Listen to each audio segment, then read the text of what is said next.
Welcome to Orleans Outlook. I'm joined by play-by-play broadcaster Brendan King. And Brendan, we're coming off a huge walk-off extra inning win the other night against Cotuit. Peyton Squire driving in Brian Miller for that win. But another huge reason we won was pitching. Brandon Bielak and Will Stokes coming in towards the end of the game and doing their thing. How'd you like our pitchers the other night? Well, first of all, it was just a combined team effort to get that W. The Birds let Cotuit get back into the game twice, as the Birds really needed that win. So to have Brandon Bielak throw 3 innings, then bring in Will Stokes, his heater was really working. The slider looks a lot better, and just the combined pitching effort. Kevin Smith had one heck of a start, went 4 really good innings, and then had the 5th where he gave up a couple runs, but 5 good innings in Kevin Smith's first start of the year.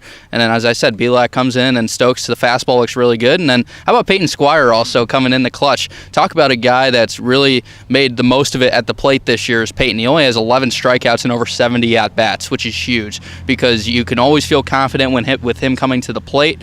And he's in that 3-hole now, and if you're hitting in the 3-hole, you're going to stay there.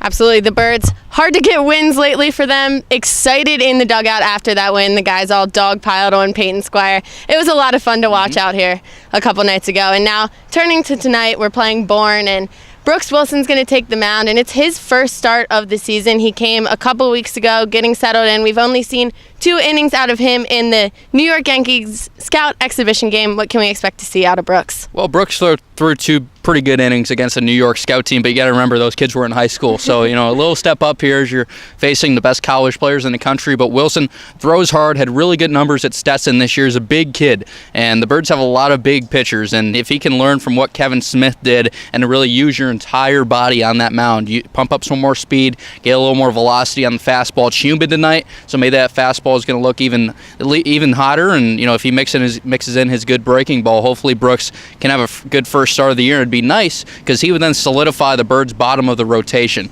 John O'Reilly and Chandler Day stepped in for a while, kind of as a stopgap measure when Kirk McCarty left and went back home. But then Kevin Smith has jumped right in there. He looked great. If Wilson could be a viable 5th starter for the Birds, I think you have a really good rotation going into the playoffs. Yes, speaking of the playoffs, the race is on these last couple of games, and it's tight in the Eastern Division. The Birds currently in 3rd, but what are the Birds going to need to do to clinch that playoff spot? Well, first, hold off Brewster. That's the big thing. Chatham the other day got no hit by Harwich, and Chatham, I think they're out of it. I think it's time to just focus on Brewster and focus on getting a big W against them in the last contest you're going to have against them next week.